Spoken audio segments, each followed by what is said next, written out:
Bene, ben rientrati. Adesso diamo la parola al dottor Andrea Lazzarotto che ci svelerà quali sono le insidie della messaggistica più usata in Italia, l'applicazione di messaggistica più usata, WhatsApp, usata dall'85% di noi italiani e anche in altri paesi, e nasconde delle insidie. Vediamo quali.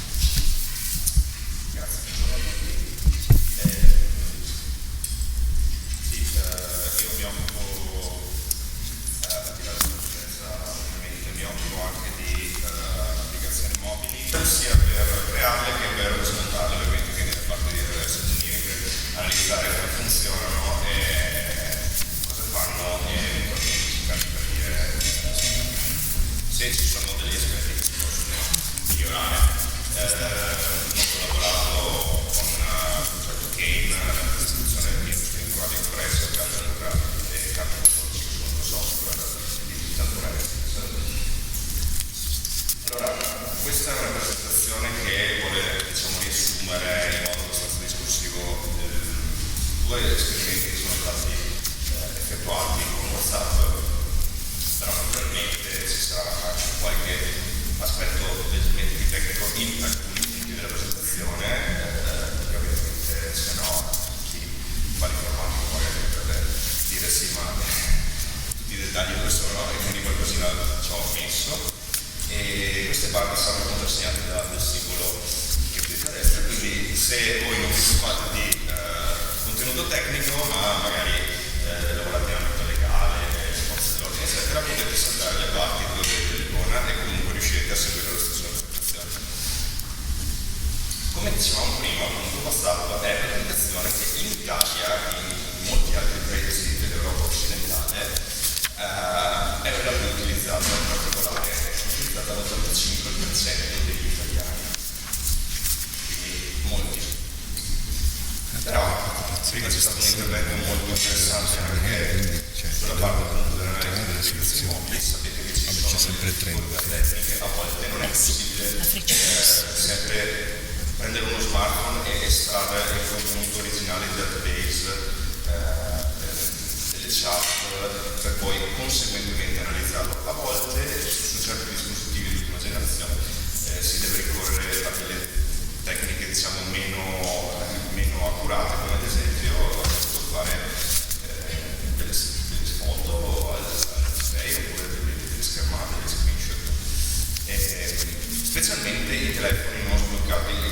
Non intendo che non hanno il codice PIN, ma intendo che sono usciti di fabbrica così, non sono stati alterati dall'utilizzatore, perché alle volte gli utilizzatori un po' più smaliziati prendono proprio il dispositivo, specialmente con gli Android, e fanno un'operazione cosiddetta di routing che gli sblocca il telefono e gli permette di fare cose che normalmente non avrebbero potuto fare. In quel caso lì chi analizza il telefono poi avrebbe qualche opzione in più, però quelli di fabbrica non sono bloccati e quindi sono più difficili. Ovviamente il contenuto delle conversazioni può essere interessante sia dal punto di vista di chi è impiegato per qualche motivo, perché in alcuni casi commette crimini usa WhatsApp per comunicare con altre persone e mettersi d'accordo sulle operazioni da fare, tanto che ad esempio nel Regno Unito addirittura il governo si è lamentato che WhatsApp aiuta i gangster e i pedofili a operare senza essere rintracciati, perché ovviamente non è che quando mandi un messaggio WhatsApp c'è un tabulato nell'operatore telefonico che dice che quel messaggio è stato mandato. Sono messaggi che viaggiano sulle reti internet. E naturalmente, essendoci la crittografia delle comunicazioni, anche questo potrebbe aiutare in alcuni casi le persone a pensare di non essere intercettabili, quindi usano WhatsApp più volentieri per comunicare i fatti che vogliono mettere in atto. Ma anche dal punto di vista opposto, una persona potrebbe essere ad esempio vittima di minacce tramite WhatsApp e quindi aver ricevuto dei messaggi col contenuto intimidatorio e quindi voler difendersi da questo messaggio, dalle conversazioni che ha ricevuto.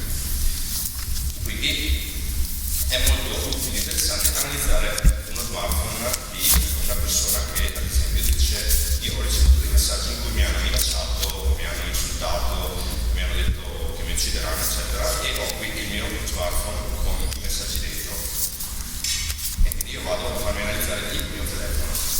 Ma proviamo un attimo a ragionare come delle persone poco oneste, diciamo. E se fosse possibile che prendere uno smartphone non sbloccato, quindi senza root, e andare ad alterare il contenuto dei messaggi WhatsApp che sono dentro quello smartphone, non lo smartphone di qualcun altro, ma il mio, senza lasciare tracce. Quindi io ad esempio potrei volere inserire un messaggio che ormai non ho ricevuto da nessun altro, ma ce l'ho messo io. E allora a questo proposito sono stati fatti due esperimenti essenzialmente diversi uno dall'altro. Il primo è la modifica di un messaggio che è stato veramente ricevuto sul telefono, ma che aveva un certo testo, e l'idea era quella di prendere questo testo e cambiarlo a vantaggio di chi l'ha ricevuto. L'altro esperimento invece voleva verificare se è possibile inserire un messaggio totalmente inventato, che non è stato mai mandato, ma che compare nei messaggi ricevuti sul telefono, in una certa conversazione di un certo utente. E la conversazione di test in questo caso è questa semplice chat: ciao, come va? Ciao, tutto bene? Tu? Io tutto bene, grazie. Volevo dirti che il preventivo non va bene troppo alto, quindi non procediamo col lavoro. Ok? Ciao. Questa è la conversazione di partenza e l'obiettivo è, nell'esperimento 1, modificare il messaggio. In questo caso volevo dirti che non procediamo, lo cambieremo. E il secondo step sarà provare a vedere se si può inserire anche un altro messaggio sempre nei ricevuti. Allora, per fare questo mi sono posto un piano d'azione che ho detto: secondo me questo metodo potrebbe funzionare, vediamo se riusciamo a farlo. L'idea era partire dal telefono e portare fuori i messaggi, perché sul telefono che non è sbloccato non possiamo fare nulla praticamente. Quindi la prima cosa era prendere le chat e portarle da un'altra parte. Come abbiamo visto prima, c'è il cloud, perciò essendo che il telefono è il mio, l'account Google è il mio e la SIM card è la mia, ho tutti gli strumenti che voglio per tirare fuori il backup e portarlo su account Google. Dopodiché andrò a usare un altro dispositivo sempre con Android, però che magari ho impostato in modo che sia sbloccato, che posso farci quello che voglio. Tanto il dispositivo è sempre il mio, quindi ci faccio quello che voglio. E alla fine trasferire nuovamente i messaggi dal dispositivo dove io sto facendo le operazioni al dispositivo di partenza, che è il mio cellulare, che non ha subito modifiche, che è uscito dalla fabbrica così e che è completamente bloccato, cioè senza root. Dico dettaglio tecnico, per il test abbiamo usato Genymotion, perché è una piattaforma che funziona abbastanza bene, ha già routing di serie ed ha anche le applicazioni di Google già installato, facilmente installabili con un click, per cui ha la possibilità di ripristinare dell'account Google. Ok? Allora, la prima cosa da fare è prendere i messaggi e trasferirli dal dispositivo di partenza al dispositivo di modifica. Quindi sul dispositivo di partenza, che è sul lato sinistro, voi andrete a iniziare l'operazione di backup su Google Drive. Sul cellulare, sul dispositivo di modifica, sempre Android, andrete a installare WhatsApp, ricollegare con lo stesso account, riconnettervi con la SIM card tramite verifica del messaggino che vi arriva il codice, e riscaricare di nuovo i messaggi dentro al secondo dispositivo. A questo punto cosa succede? Che il primo dispositivo non può più connettersi a WhatsApp, perché io ho tolto il token di autenticazione, quindi sul cellulare originale mi diranno: guarda che non sei più connesso a WhatsApp. Non importa, io lavoro sul secondo. Ok, primo esperimento. Allora, per fare questo, innanzitutto terminiamo completamente WhatsApp, cioè dobbiamo uccidere in gergo tecnico l'applicazione in modo che non sia più in esecuzione, e poi per scrupolo andiamo a riparare il database nel caso in cui stessi facendo un'operazione di scrittura mentre l'abbiamo interrotto, quindi potrebbe essere uno stato nel limbo, diciamo, e con quel semplice comando lì andiamo semplicemente a fare una lettura del database e questo automaticamente riposta le transazioni in corso. E poi quel secondo comando ci copiamo il file dentro il nostro computer. Questo sto solo dicendo: prendi il file di WhatsApp del database dal telefono e lo copi nel computer, per favore, e quindi ci troviamo dentro il computer il nostro file che ha tutte le chat di WhatsApp all'interno. Quando lo apriamo è più o meno come potevano usare un foglio di calcolo tipo Excel o LibreOffice, in cui ci sono una serie di tabelle e tutte queste tabelle sono come dei fogli di calcolo. Questo è esatto una lista parziale delle tabelle. Se io vado dentro la tabella Messages e vado a cercare la frase che ho ricevuto per davvero, che è, volevo dirti che non consideriamo perché è troppo alto, filtro su alcune parole chiave in modo che trovo subito il messaggio che mi interessa, e cliccando dentro la casellina io così faccio semplicemente come usare un foglio di calcolo, vado a modificare il testo. In questo caso scrivo: volevo dirti che il premio tuo va bene, procediamo pure con il lavoro. Questo è molto utile se siete dei professionisti. E a questo punto cosa facciamo? Dobbiamo salvare il database, e una volta salvato il database ritorniamo al dispositivo di modifica, richiudiamo WhatsApp per sicurezza di nuovo se necessario, e col comando opposto noi copiamo il file dal computer al dispositivo Android, e quindi gli ho inoculato il database che ho appena modificato io. Cosa succede? Che apro WhatsApp essendo sul dispositivo di modifica e trovo il messaggio che ho modificato, che è questo, e c'è esattamente il testo che ho messo io.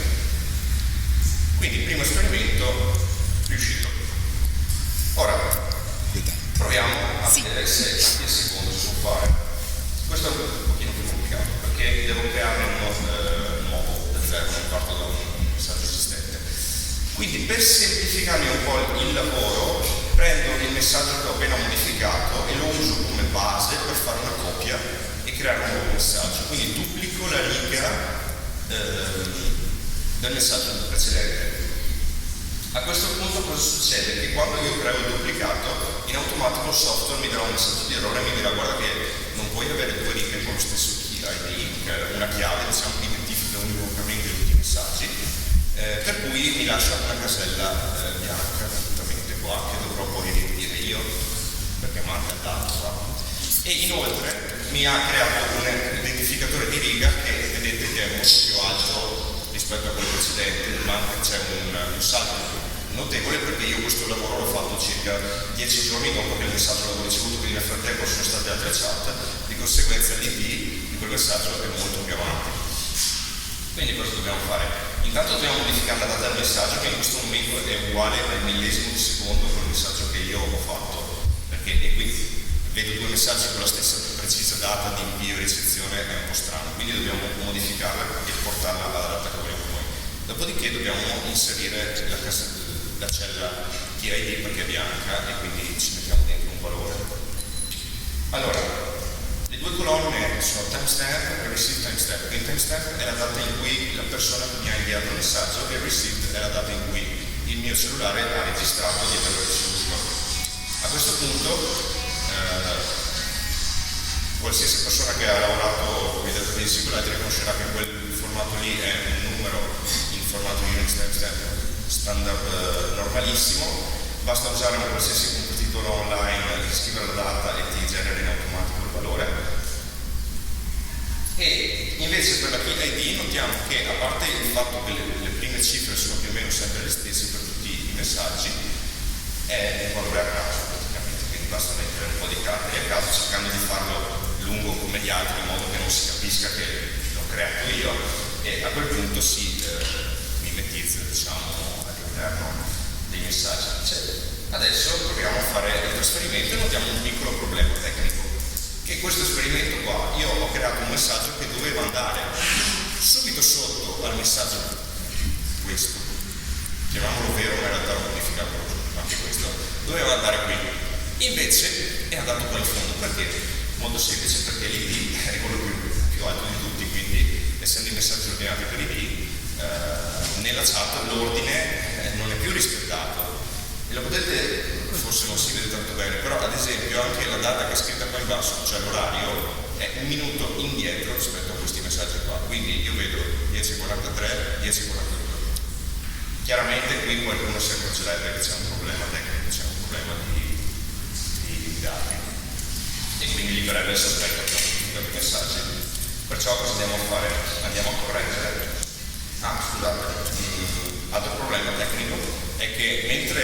nella chat vedo questo messaggio come ultimo, nell'anteprima delle chat vedo l'ultimo messaggio che è ancora questo, perché WhatsApp lo registra a parte, quindi c'è un altro punto in cui è salvato per il messaggio.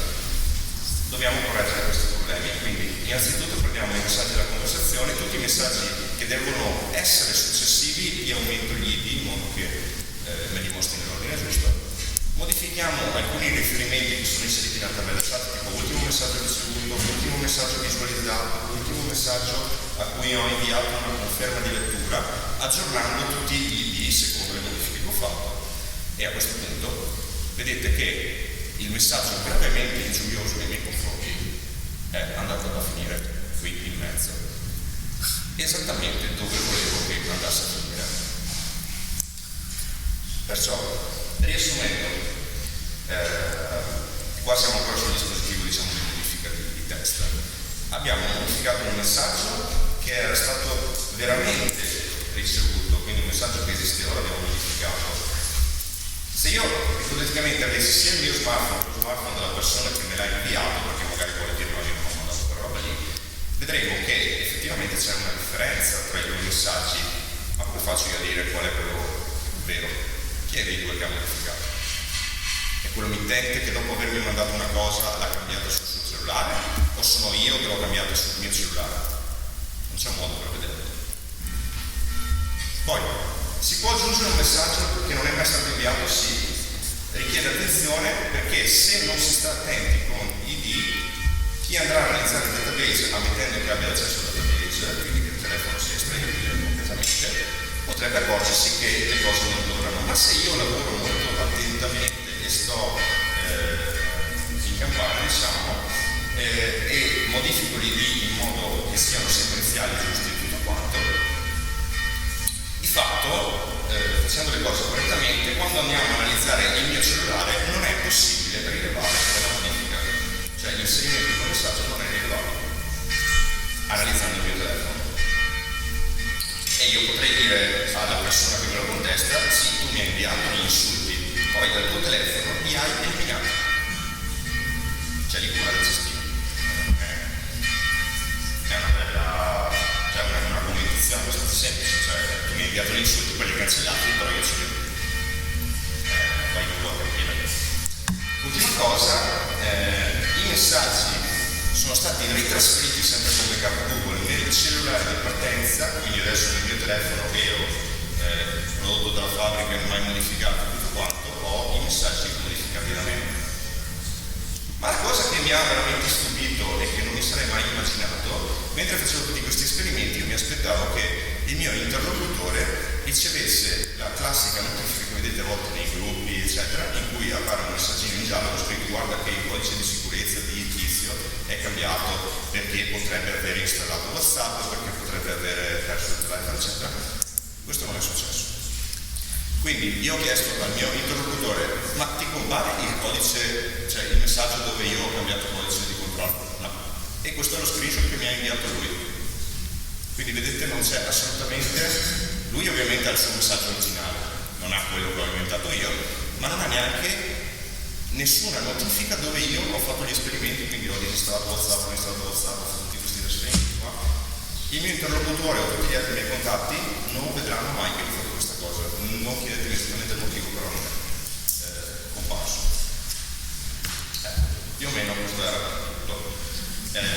Spero di essere stato abbastanza rapido e chiaro, però naturalmente se volete farmi qualche domanda, non so se abbiamo tempo adesso, se no mi trovate sempre qui.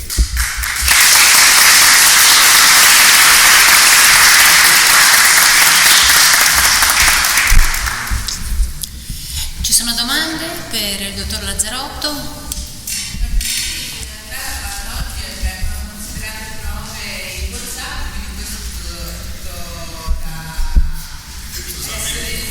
In tribunale la screenshot del WhatsApp questo ne dobbiamo parlare, sì. Adesso non era l'intenzione di dire non fidatevi più di WhatsApp, non era niente, non era quello il messaggio. Siamo al 100% sicuri che i dati che io tiro fuori dallo smartphone che mi consegna una persona siano effettivamente autentici o che non ce li ha messi qualcun altro. Forse non al 100%.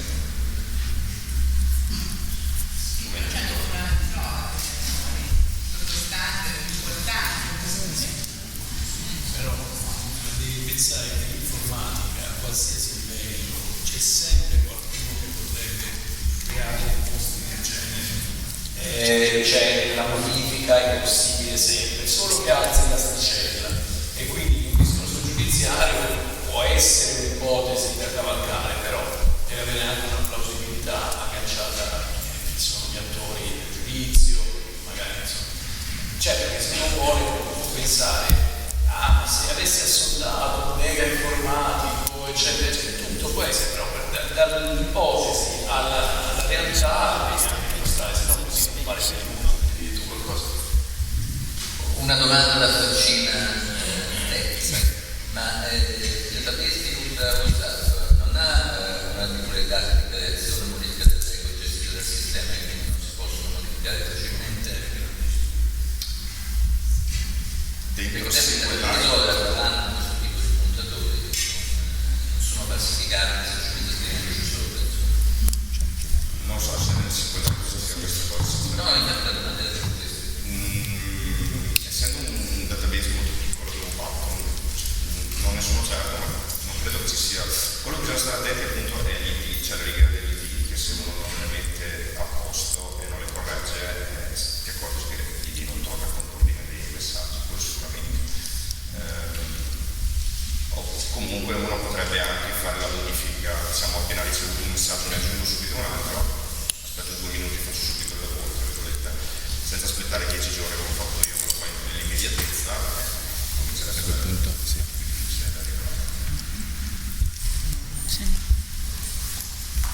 Scusa, il database era svoltato, successivamente è stato passato. Sì, forse l'ho fatto un po' velocemente, comunque ho fatto il backup sul mio account Google, dal dispositivo di modifica, di nuovo il mio cellulare, io ho il cellulare nello zaino e c'ho il messaggio modificato. La notifica, per quel tipo lì, sul telefono, senza root non ti dava comunque la notifica del passaggio. Non so come spiego. No. Sul telefono originale, Sì. tu hai attivato sul telefono WhatsApp, diciamo, dopodiché hai backup su Google ed hai attivato WhatsApp sul telefono non rotato. Sì. In questa procedura la notifica c'è stata o non c'è stata? No, è lo stream sì.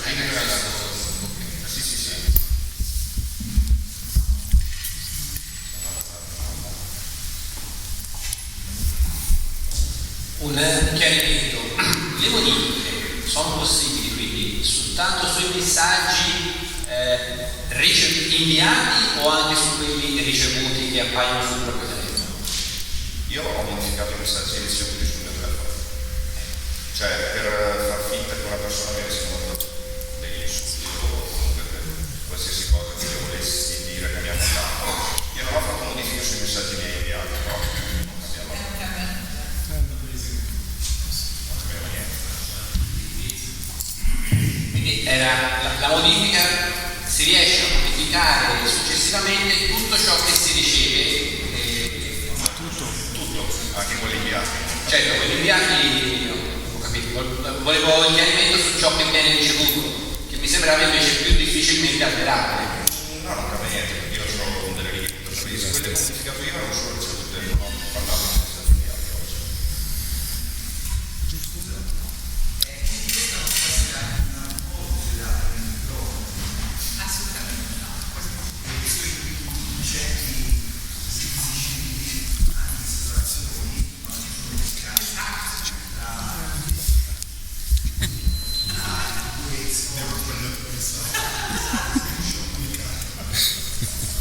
No, allora, cosa possa essere o essere considerata prova, forse farei parlare un ministro di Dopo ne parliamo, diglielo che dopo ne parliamo, è un tema che trattiamo subito.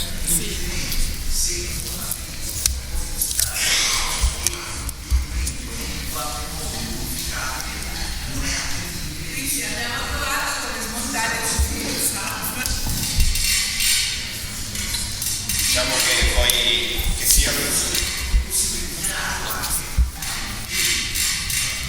Sì, chiaramente non è che semplicemente dichiarando che quello molto probabilmente è stato modificato si ottiene la legittimazione a mettere un dubbio, bisogna portare anche elementi oggettivi a prova di questo, perché se no dall'altra parte...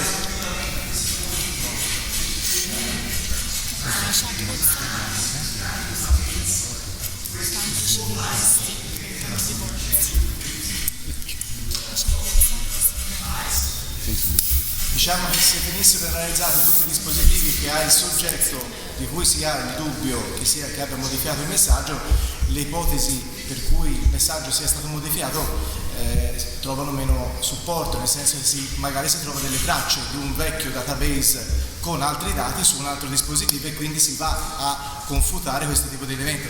Chiaramente dipende da come viene fatta l'indagine. Se l'indagine è fatta correttamente, prendendo tutti i dispositivi, analizzando quello che è successo, i margini di errore si riducono. Chiaramente questa è una scienza che ha anche dei margini di errore, inequivocabilmente, perché WhatsApp è un sistema di instant messaging peer-to-peer, per cui non si passa da un sistema centrale che valida tutto quello che c'è e quindi può diventare alla fine complice delle nostre modifiche, ma i messaggi scambiati tra me e Andrea sono sui nostri dispositivi, non stanno su un sistema di WhatsApp, e di conseguenza i dispositivi coinvolti sono questi due. Telegram è molto diverso, i nostri messaggi stanno sul server di Telegram e quindi la complessità magari è maggiore da quel punto di vista lì, o forse non è possibile.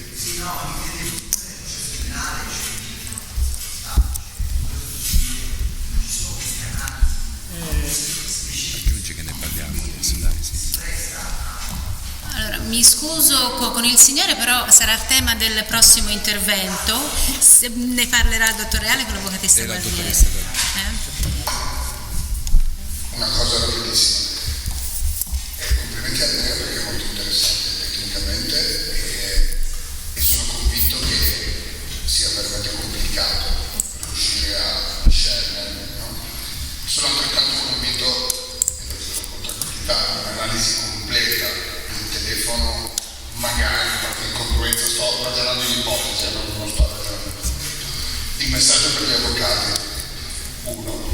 Non siate terrorizzati dalla materia, che detto non è affidabile. 2. Non prendete gli screenshot come buoni, cioè cercate un bilanciamento. Uno screenshot non è buono, non allegate uno screenshot, perché uno screenshot può essere falsificato in questo modo, come ci ha detto Andrea, che è un modo molto tecnico, ma ci sono applicazioni che vi consentono di generare screenshot in cui faccio comparire il nome di un emittente, un numero di telefono, uno status, una data, e quel messaggio non è che è una modifica di un messaggio inviato, è una totale creazione artefatta con un'applicazione specifica. Ho avuto un caso l'anno scorso in cui ho fatto il perito del giudice perché c'erano delle discrepanze su due chat WhatsApp e alla fine, da un'analisi fondamentalmente del layout grafico di uno degli screenshot, ho dimostrato che quel layout grafico non era il layout grafico della versione WhatsApp installata sul telefono, che era in quel caso quando c'erano delle piccole variazioni che rendevano un'immagine incompatibile con l'Android, ed era un'immagine che è stata generata con un'applicazione. Quindi non producete chat su screenshot, esatto, e non fidatevi degli screenshot. Questo è il mio concetto. Andate sempre a guardare l'informatica. Posso aggiungere una cosa su questo? Se io dovessi falsificare uno screenshot semplicemente un'altra persona mandami degli insulti e poi cambio il nome con quello sopra che rubrica e al limite modifico solo la foto, è molto più semplice che non usare Photoshop o altre cose per stare lì a cambiarsi le bolle. Un buon suggerimento se vogliamo falsificare. Non usate.